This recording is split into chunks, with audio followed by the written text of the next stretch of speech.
There are some albums that feel like they were carefully planned from the beginning. Every song has a purpose. The sequencing feels deliberate. The whole thing, it exists as a single statement. And then there's a lot of albums like that.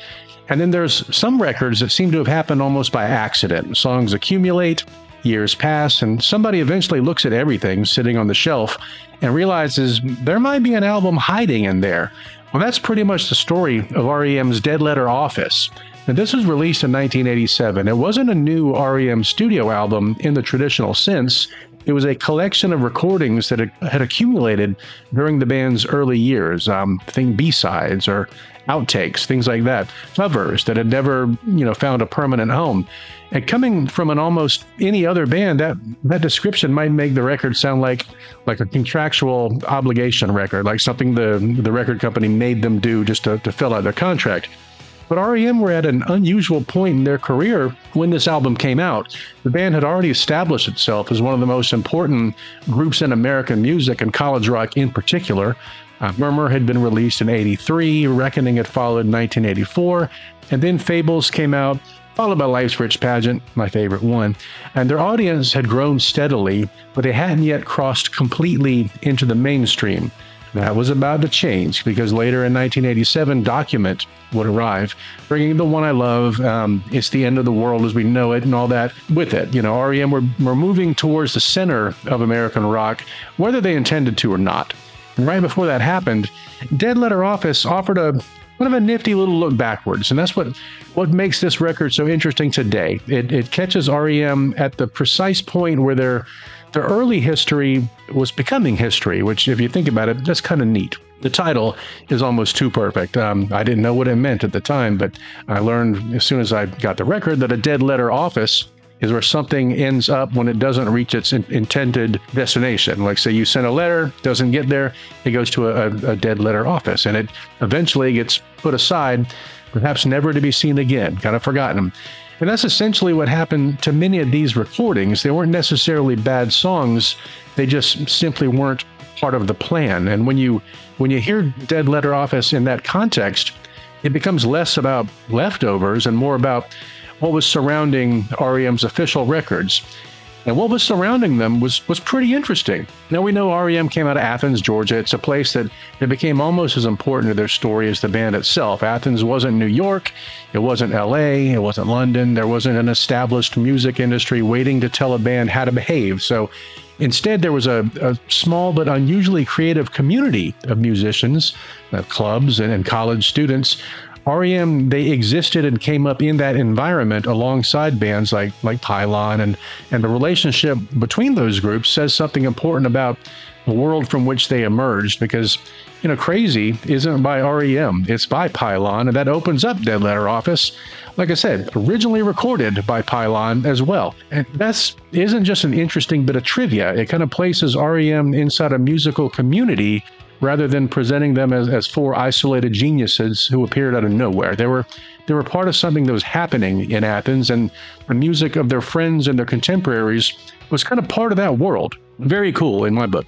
That context becomes even more apparent when you look at the covers scattered throughout the record, which is fascinating to look at. 3 of them come from the Velvet Underground. There She Goes Again, Pale Blue Eyes, and Femme Fatale. I love all 3 of them.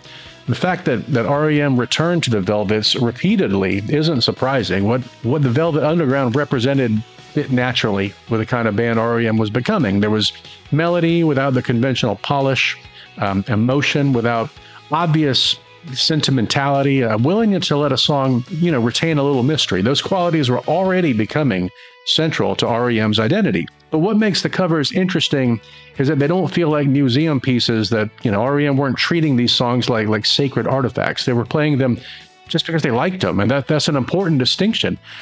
The music that influenced R.E.M. wasn't something that they simply referenced in interviews. It was something they actually played. I mean, if you saw them live way back then, they were playing those songs. And the choices weren't limited to the expected underground canon. Toys in the Attic comes from Aerosmith, for God's sake, which is about as far removed from the stereotypical image of early R.E.M. as you can get. The collection eventually closes with Roger Miller's King of the Road, another reminder that the band's musical world was considerably broader than the label college rock would suggest. Now, those songs make the record feel less like an inventory of REM rarities and more like a glimpse into the record collections and the musical obsessions that surrounded the band. You begin to get a sense of what four musicians from Athens might have sounded like when nobody was asking them to explain themselves, or behind closed doors type thing. And that matters because REM had already acquired, mythology at this point. Michael Stipe was mysterious, and Peter Buck had his Rickenbacker, and Mike Mills had his extraordinary harmonies, and then Bill Berry anchored the band with a simplicity that made it easy to overlook, precisely because it just worked so well. There was a certain seriousness surrounding REM even in the early years. Their lyrics were difficult to decipher. The album covers were, moody and distinctive. Their music didn't sound, much like anything else on American radio. But Dead Letter Office, I think, in a neat way, lets some of the air out of that mythology. There's a looseness in it that you don't always get on the proper studio albums. Voice of Harold is probably the clearest example for me. It's an odd little piece built around lyrics from a gospel tract or message, and it feels like something that, was done in a rehearsal room or afternoon messing around with a tape machine. But it's set to the music of Seven Chinese Brothers from Reckoning, and yet it still works. I think it's fun to listen to. It isn't trying to be the next great REM song, and that's precisely, I think, why it belongs. The same thing happens with Rotary 10 and Walter's Theme, which contribute to the slightly disjointed feeling of the collection. These weren't songs that were necessarily designed to sit side by side, next to each other on a carefully sequenced album. These are fragments of a particular period. And that makes the record feel remarkably human to me. The polished albums show us, what REM wanted us to hear and what the producers wanted us to hear. Dead Letter Office occasionally lets us hear what happened when no one was worrying quite so much about the finished product. I don't know if any of these were supposed to get out into the wild, at least most of them. There are also moments when the quality of the material makes you wonder about the decisions that produced REM's albums in the first place. Like, for example, Ages of You. It's a strong REM song, but it ended up outside of the main album sequence. And that doesn't necessarily mean the band made a mistake. It means that when you're making records at the level REM were making them, then something sometimes has to be left behind. And that's, one of the strange realities of a great band's catalog. Fans often imagine that every classic album contains like the 10 or 12 best songs that the band had written at that moment. It doesn't. It contains the songs that just work together at that time. And that's a very different thing, because a great song can be left off a record just because it changes the mood. It can be too similar to another song on the record. It can simply lose a competition against something else. It could be something as simple as that. And REM were writing enough material that there was always going to be music left sitting around unless they just recorded double albums all the time, and the record company was not going to let them do that. Some of that material eventually became B-sides. Some appeared elsewhere, like on soundtracks or something, and some waited years. And eventually, some of it ended up here, and that's why Dead Letter Office works so well as a companion to the band's early catalog. It doesn't replace the proper albums. I think it kind of fills in some of the edges. If Murmur is the finished picture, then Dead Letter Office contains some of the negatives. We can put it that way. You can see pieces of the same thing, but they're not presented in exactly the same way. The songs don't have to explain the evolution. One of them I really liked a lot was Pale Blue Eyes. It doesn't just tell us that R.E.M. liked the Velvet Underground. It tells us kind of what emotional space they were comfortable inhabiting at the time. I mean, King of the Road isn't there to establish R.E.M. as a country band. It's simply a song they liked, and Toys in the Attic isn't a declaration that R.E.M. secretly wanted to be Aerosmith. It's not. It's just, like I said earlier, it's kind of like just looking into their record collection and just the stuff they liked. Now, here's why I find Dead Letter Office particularly valuable. It reminds me, what did these guys listen to? What did they find funny? What did they respect? What did they think was worth putting on a record, even if it wasn't going to be on the record proper or be the single? The answers are right there on that record. And then there's the Chronic Town. And this is where the history of Dead Letter Office got a little confusing for me, because later CD editions added the 5 songs from the debut.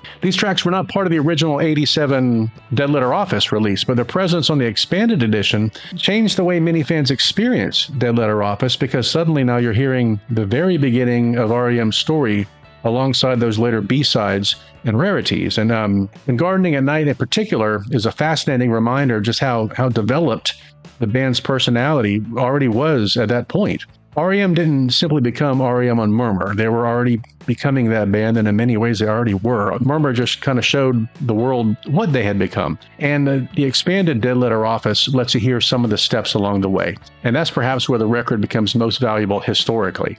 It's easy to romanticize the early years of a great band, where when we look backwards and imagine that everything was leading towards the classic records, as though the entire process had been inevitable, but it wasn't. I mean, R.E.M. could have taken different turns.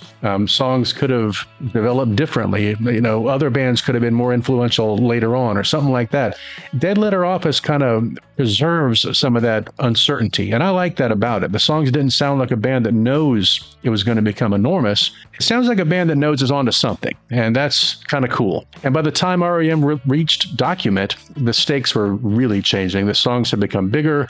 The band's audience was becoming enormous, and the next few years would turn them from a mighty, respected alternative band into a genuine international act. But Dead Letter Office, that came out right before Document, like months before, and it belongs to the moment right before that. It's the box of material sitting in the corner while the next chapter is already being written. I like to think of what they were thinking when this came out, or what they were trying to decide when it came out. If you spent years listening to Murmur and all the way through Life's Rich Pageant and on, Dead Letter Office gives those albums, I think, a little more dimension. You start hearing the discarded songs a little differently. R.E.M. were just simply nice enough to let us hear some of it. I'm glad they did. Not because they had suddenly become, more important than the albums, but because enough people cared about the band to want to know what else was out there. And that's the real achievement, I think, of Dead Letter Office. It takes the material that could have remained scattered and turns it into kind of a historical document. I like that. It's not perfect. It's not even chronological, not even particularly tidy or well produced. And maybe that's the messiness is what I like about it, what makes it enjoyable. You can go from a Pylon cover to the Velvet Underground to a strange experiment to Aerosmith. None of this should work, but it does. By 1987, again, the band was already looking forward. Document was coming, MTV was waiting, but before that, there was this collection of songs that had just accumulated behind the scenes. And for a band whose music became so important, so many people, there's something kind of fitting about discovering that even R.E.M. had a place where the unfinished, the unusual, and the overlooked could kind of wait until we were all ready for it. And eventually somebody opened that door. And that's where Dead Letter Office came to us. Not just the R.E.M. everybody knew, but another side of them. And maybe that's the side worth hearing. And I love this album. Thanks for checking us out one more time. That's all I got on Dead Letter Office. It's a great record. It's great memories to go back and listen to that one. That one came out at a time when we knew a new album was coming out. We didn't know it was going to be this one. It's a lot of fun. Hope you guys enjoyed it. Once again, make sure to like, subscribe. All that stuff does help the channel. Until the next time, you guys take care.